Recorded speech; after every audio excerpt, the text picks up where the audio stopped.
cyber dan e-learning merupakan sebuah jawaban ke dalam visi misi UIN Sumatera Utara. Oke, selamat datang. dan pengembangan bidang akademik. Untuk BIS sendiri apa yang telah ke arah nihilisasi kehidupan. Assalamualaikum warahmatullahi wabarakatuh. Sahabat YouTube UIN Sumatera Utara Medan, bertemu kembali pada program Humas Menyapa dengan program refleksi akhir tahun UINSU di era digital. Kali ini kita bersama Kepala Pusat Teknologi Informasi dan Pangkalan Data, Dr. Muhammad Ridwan. Nanti kita akan tanya-tanya soal bagaimana Pustipada sebagai pusat yang bernaung di UINSU menghadapi era digitalisasi dan bagaimana pula tantangan-tantangan era digitalisasi tersebut mampu diadaptasi ke dalam visi misi UIN Sumatera Utara. Oke, selamat datang Pak Ridwan. Assalamualaikum. Ya, langsung aja Pak ya. Yang pertama, bagaimana UIN Sumatera Utara merespon digitalisasi, terutama pada masa era pandemi COVID-19 yang sudah mulai berangsur-angsur turun dan kurvanya pun melandai. Apakah UINSU mampu merespon perubahan yang cukup radikal yang ada di masyarakat dan di dunia pada saat ini? Baik, terima kasih Pak Idris dan terima kasih ya kepada bagian Humas ya. Program ini saya kira program yang sangat bagus sekali dan tentunya ya bagi penonton mungkin harus subscribe terus ini dulu, langsung subscribe ya, like and share gitu ya. Karena saya kira ini kali pertama ini saya bincang-bincang di sini dan terima kasih nih kepada Pak Idris hari ini yang saya kira juga sibuk juga punya waktu untuk kita diskusi seperti ini. Baik, langsung to the point ya. Saya kira ketika bicara tentang era digital gitu ya, era digital, kesiapan UINSU, sebenarnya kita berbicara tentang kesiapan kita era ini, bukan hanya institusi ya, kesiapan bangsa ini, kesiapan manusia-manusia yang di dunia saat ini. Indonesia kesiapannya seperti apa, baru nanti ditarik kepada kesiapan kita di kampus ya. Tapi memang kalau kesiapan di kampus saya kira memang itu menjadi sebuah tantangan tersendiri ya, karena kampus ini kan sebagai institusi yang menciptakan dan mencetak agent of change, manusia-manusia perubah gitu ya, pengembang gitu, itu memang merupakan sebuah tantangan yang lebih berat ya di kampus gitu. Dan secara sekilas kalau kita lihat selama pandemi ya, dan hari ini sebenarnya pandemi masih ada ya, tapi sudah melandai. Kalau dari kacamata kami ya, dari IT, kita sebagai unit yang sporty dalam perkembangan selama pandemi kita lihat memang awal-awal memang agak gagap juga kita menghadapi pandemi ini ya. Tapi setelah jalan, kok kayaknya memang sudah nature-nya kita itu sudah terbiasa menghadapi pandemi. Dan saya kira nanti masyarakat juga sebenarnya sudah siap dan mahasiswa juga sudah siap untuk menghadapi pandemi itu. Itu mungkin dari awal bisa saya sampaikan. Oke, terima kasih jawabannya Pak. Cukup ini ya, pandemi ini mengubah banyak aspek dalam kehidupan kita, termasuk yang nggak bisa kita kesampingkan, yaitu bagaimana universitas bisa merespon perubahan ini gitu. Yang kita nggak bisa menggunakan cara-cara lama, mungkin kita harus menemukan inovasi-inovasi terbaru tentang bagaimana caranya mampu beradaptasi pada perubahan ini gitu. Terima kasih Pak. Kemudian karena perubahan yang terjadi mungkin begitu cepat ya, yang kita mungkin nggak expect atau nggak harapkan kok bisa jadi seperti itu. Kira-kira Pak ya, ada nggak kira-kira ancaman yang dianggap cukup signifikan ya untuk melemahkan struktur-struktur kampus misalnya dalam dunia akademik, contoh dalam hal pembelajaran yang harusnya bisa disampaikan dengan cara begini, tapi karena pandemi ya mau nggak mau kita harus ubah, kita harus melakukan transformasi. Kira-kira ancaman-ancaman apa Pak kira-kira yang bisa membuat kita itu, mungkin kita nggak bisa bilang terpuruk juga, tapi membuat kita agak heran gitu, gimana ini caranya gitu Pak? Ya, terima kasih Pak Idris. Ini pertanyaan sangat bagus dan pada pemirsa sekalian juga. Ini awalnya mungkin kita berpikir begini, ancaman itu atau kelemahan pertama yang dihadapi orang ketika menghadapi digital itu masalah infrastruktur. Dulu orang berpikir seperti itu.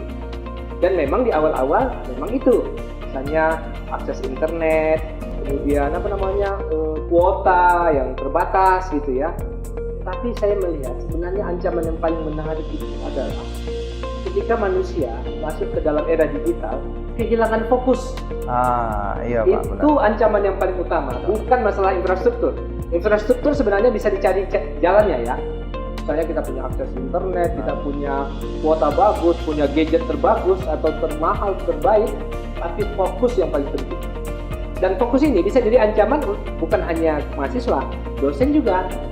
Kita searching, browsing misalnya, mau materi ekonomi misalnya, kita malah bisa searching ke materi fashion, materi entertain. Jadi semacam menciptakan distraksi. Jadi kita jadi penyimpangan fokus gitu.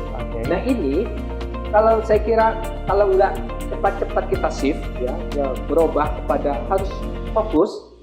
Jadi baik dosen maupun mahasiswa maupun seluruh unit itu harus fokus.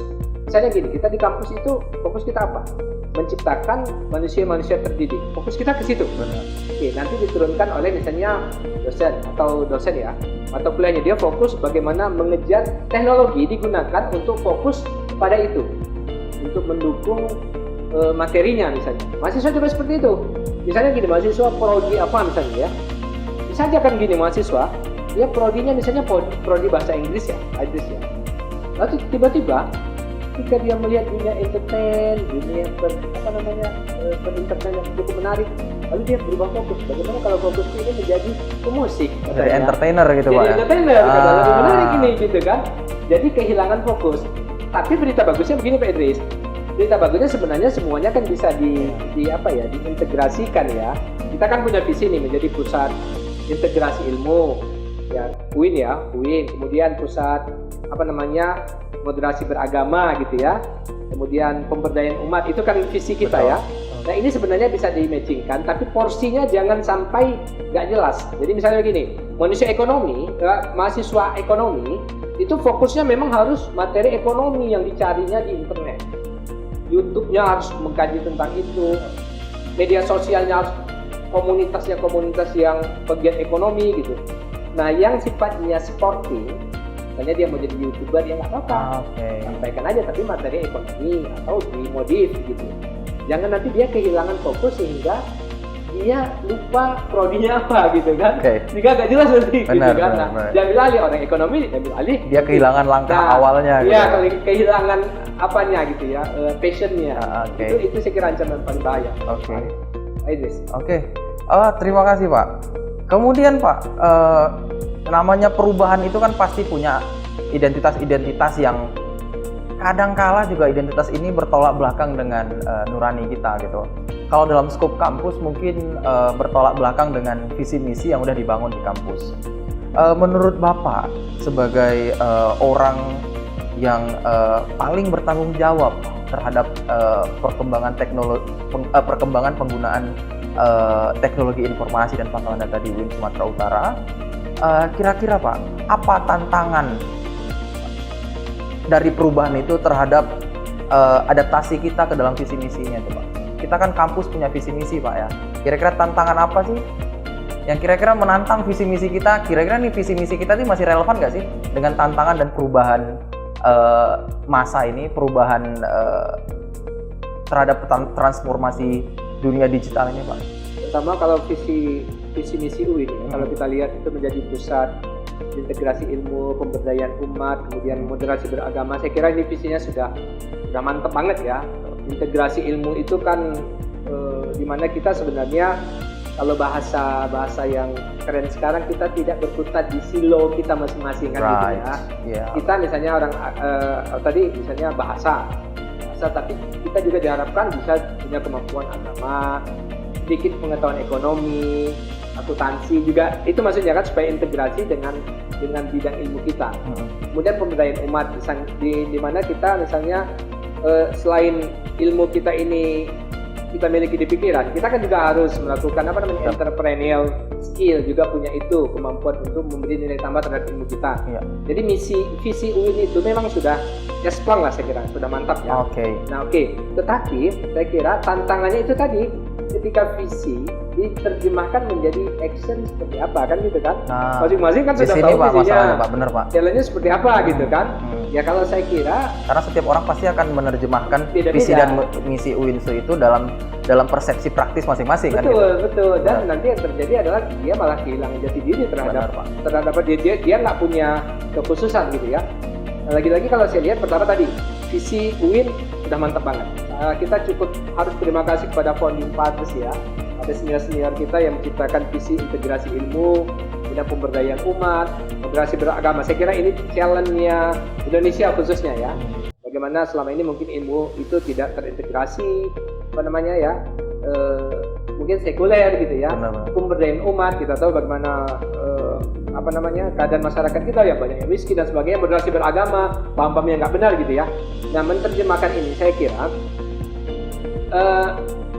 pas ini era disruption ini kan menghendaki kita jangan tadi berkutat di bidang kita saja. Sekali-sekali kita meliriklah ke bidang yang lain. Benar, Pak. Untuk dimodif atau ditambahkan ke bidang kita. Jadi misalnya gini ya, siapa di sini yang prodi agama nih? Prodi agama sekarang kan lagi naik daun ya, di YouTube itu kita lihat bagaimana Ustaz gitu kan punya kemampuan untuk subscriber jutaan gitu. Ini kan sebenarnya sebuah hal yang menarik. Ini momen, peluang. Bagaimana ilmu itu ternyata mungkin merasa ya kalau di kelas disampaikan, tapi ternyata sekarang audiensnya itu jutaan orang. Apalagi kalau dia bisa bahasa Inggris ya. Benar. Bahasa Inggris bisa disampaikan bahasa Inggris, mungkin audiensnya nanti satu bumi ini gitu Bisa. kan. Nah jadi sekarang enaknya semua orang punya peluang untuk dikenal atau Dapat exposure yang sama. Exposure yang sama. Dia tidak peduli di mana tempatnya, dia mau di kampung-kampung, Ya, benar. dapatnya itu. Nah, challenge-nya itu tadi, apa dia punya kemampuan atau enggak gitu kan? Punya kemampuan atau enggak? Misalnya kemampuan bahasanya, kemampuan untuk sellingnya itu ya. Benar. Bagaimana mengemas ilmu menjadi menarik begitu kan? Nah, ini tantangan kita juga kan, akademisi dengan mungkin kata orang non akademisi gitu kan. Dan banyak misalnya kita lihat di YouTube atau di media sosial itu yang muncul itu kan ya banyak yang bukan akademisi juga gitu kan, tapi karena performa yang bagus, kemasan yang bagus, dia bagus. Benar, Pak. Bagaimana dulunya dosen itu mungkin hanya menyampaikan ilmunya atau didengar oleh mahasiswanya saja di satu kelas saja gitu kan. Tapi sekarang itu dengan era disrupsi ini semacam ini, akhirnya keilmuan si dosen itu tidak hanya bisa dinikmati atau didengar oleh mahasiswa di kampusnya, bahkan di kelasnya saja, tetapi tingkat atau peluang exposure-nya itu jauh bisa lebih luas lagi karena dukungan teknologi gitu. Nah, itulah tantangan tadi kalau kita rujukan itu digital consciousness. Yes. Kesadaran digitalnya. Misalnya gini, kesadaran digital ya, apakah kita bisa mengoperasikan perangkat, kita bisa menggunakannya ya login, kita mendaftar di situ, perangkatnya ada, peluangnya ada gitu ya. Apakah kita mampu? Jangan-jangan ada sebagian orang teknologinya sudah ada di depan tapi dia nggak bisa gunakan. Benar. Dan ini saya kira kolaborasi ya. Teman-teman yang berkecimpung di situ misalnya ya. Nah, dosen itu sudah saatnya juga untuk membuka diri juga ya. Pada mahasiswa-mahasiswanya yang lebih milenial, lebih generasi Z, yang mereka native IT, native digital kan. Digital native kan. Mereka lahir ya sudah bisa sana ke sini, sudah login sana di sini. Mahasiswa mungkin dosennya harus belajar kepada mereka untuk native, untuk jadi mengenal itu. Tapi juga tadi ingat, yang generasi milenial juga ancamnya tadi kekurangan fokus. Kekurangan fokus kan sering kita ketemu nih kan. Ada makalah-makalah yang sebenarnya satu orang copy paste semuanya kan. Benar. Jadi copy paste semua. Ini tantangan. Yang susah itu menjadi kreator. Konten kreatornya susah. Penonton banyak. Membuat modul yang original, buatan kita sendiri itu susah. Mungkin selain itu juga soal apakah suatu konten itu marketable atau enggak gitu. Betul. Apalagi kalau UIN Sumatera Utara dengan visi misi keislamannya, integrasi keilmuannya, kan gitu kan. Kira-kira bagaimana caranya? Mungkin masalahnya nanti adalah bagaimana caranya mengemas visi misi keislaman ini, integrasi keilmuan yang sering digadang-gadang ini masuk ke market mana gitu. Kira-kira siapa sih audiensnya, marketnya yang mana, marketnya siapa gitu, dan bagaimana mengemas produk-produk yang kita hasilkan dari UINSU ini melalui visi misi kita, melalui penguatan visi misi kita itu agar bisa diterima di pasar gitu kan, agar bisa diterima di masyarakat, dianggap sebagai sebuah yang marketable dan masyarakat memang butuh itu. Oke, saya rasa bagus sih, tinggal bagaimana kita sebagai dosen dan yang ngurusin UINSU gitu ya, yang bertanggung jawab untuk mengurusin UINSU, ada yang di kelas, ada yang di teknologi informasi pengolahan data dan lain sebagainya, bisa mengemas UINSU itu menjadi sebuah tempat yang tidak hanya jadi tempat kelas belajar mengajar saja, tapi mampu memberikan produk-produk yang mampu dikonsumsi oleh masyarakat, yang memang masyarakat itu butuh gitu. Oke. Saya tambahkan Pak Idris ya, kalau di kampus kita ya misalnya ya kita sampai saat ini pimpinan kita komitmennya untuk mendukung kemudahan belajar itu semakin hari terus digencarkan ya. Nah, kita dapat misalnya akses point ditambah supaya mudah nge-net ya di kampus gitu kan. Bandwidth internetnya ditambah, dan sudah kita sampaikan kepada pimpinan juga bagaimana nyaman lah ya bisa berinternet dia dengan kampus kita yang banyak ya. Kampus kita ada 4 ya. Dia 3 yang dipakai ya di Stomo, 4 ya, Stomo, di Tuntungan, di Stomo, kemudian di Pancing dan di Tebing Tinggi ya. Ini dengan struktur lokasi kampus kita yang berserakan dan banyak ini memang jadi challenge juga bagi kita di IT ya, dibandingkan dengan salah satu tempat fokus gitu ya, dengan komposisi lembaga kita yang masih kecil ya, unit IT-nya, tapi kita jadi challenge lah ya, ke depan ini jadi challenge. Terus karena pimpinan tekankan untuk bagaimana berikan kemudahan terus hingga internet, penguasaan teknologi informasi di kampus tidak terkendala. Oke. Bagus ya, ternyata sudah banyak yang sebenarnya UINSU bisa lakukan untuk beradaptasi dengan perubahan yang cepat ini. Oke, Pak Ridwan. Nah, sebagai Kepala Pusat Teknologi Informasi dan Pangkalan Data, kira-kira apa sih yang sudah dilakukan?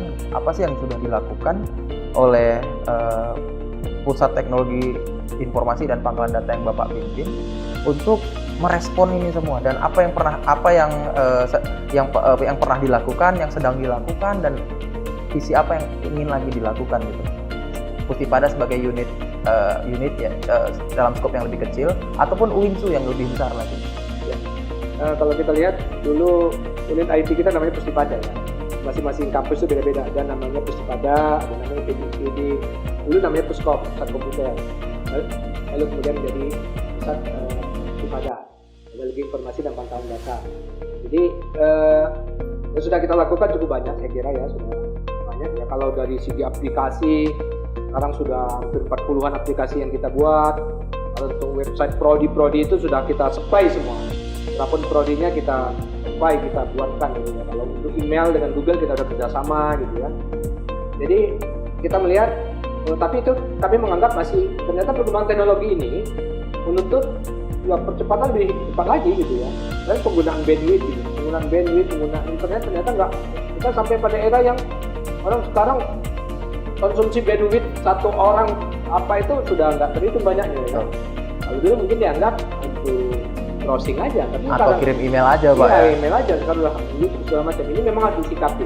Dan ini challenge juga sebenarnya semua PTKIN di Indonesia, bagaimana uniknya ini misalnya bisa menjadi lebih besar lagi gitu ya, dari lembaga misalnya atau direktorat.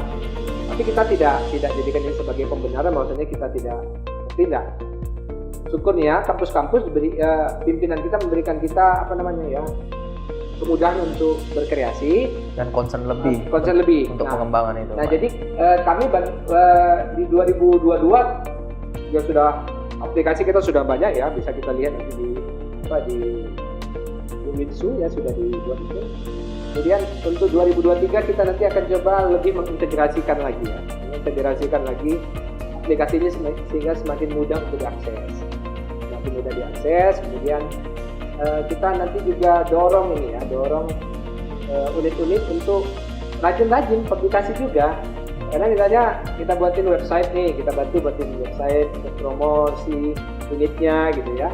Tapi mungkin dengan humas ini kita juga tolong juga bagaimana ini bisa lebih promote ya, promosinya gencar ya dengan menggunakan website masing-masing gitu ya. Masih juga kita melatih nanti dosen-dosen atau mahasiswa untuk ya aplikasi-aplikasi yang kita miliki gitu. Itu ya rencana kita semakin mengintegrasikan sistem informasi, karena kan integrasi sistem merupakan kunci daripada kesuksesan daripada sistem informasi di sebuah organisasi. Oke Pak, terakhir gimana Pak harapan Pustipada terhadap tema kita ini, Winsu di era digital? Ya, baik, terima kasih Pak Idris. Teman-teman sekalian, tentu kita memang pertama berharap bahwa dukungannya yang makin full ya dari pimpinan yang selama ini memang sudah sangat full, dukungan seperti SDM kita ya, mungkin peralatan-peralatan ya sama seperti ya, peralatan IT juga, kemudian sarana-sarananya juga, kebijakan-kebijakan ya supaya lebih terintegrasi dengan kebijakan fakultas, prodi, matching ya kegiatannya, jadi kebijakannya itu. Dan tentu harapan kita ya kepada pengguna terutama untuk semakin memberdayakan penggunaannya itu supaya menjadi betul-betul tepat sasaran ya. Misalnya kita punya internet digunakan untuk akses yang mendukung pada pendidikan kita ya, pada ilmu kita.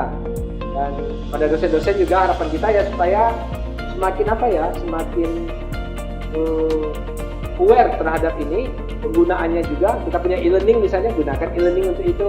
Kita bisa support untuk buat internet, website pribadi, kita kita bantu gitu. Jadi ini tolong dimanfaatkan ketika sama-sama menjadi maju dan semakin berkembang untuk Winsu semakin jaya. Terima kasih. Oke, terima kasih Pak Dr. Muhammad Ridwan MA selaku Kepala Pusat Teknologi Informasi Pangkalan Data di UIN Sumatera Utara. Saya rasa juga ulasannya cukup bagus, cukup panjang, dan cukup komprehensif dalam menjawab peran Winsu di era digital. Baiklah sahabat YouTube UIN Sumatera Utara, kami akhiri program Humas Menyapa dengan tema Winsu di era digital bersama Kepala Pusat Teknologi Informasi dan Pangkalan Data UIN Sumatera Utara Dr. Muhammad Ridwan. Kita berjumpa lagi di lain waktu. Terima kasih. Assalamualaikum warahmatullahi wabarakatuh.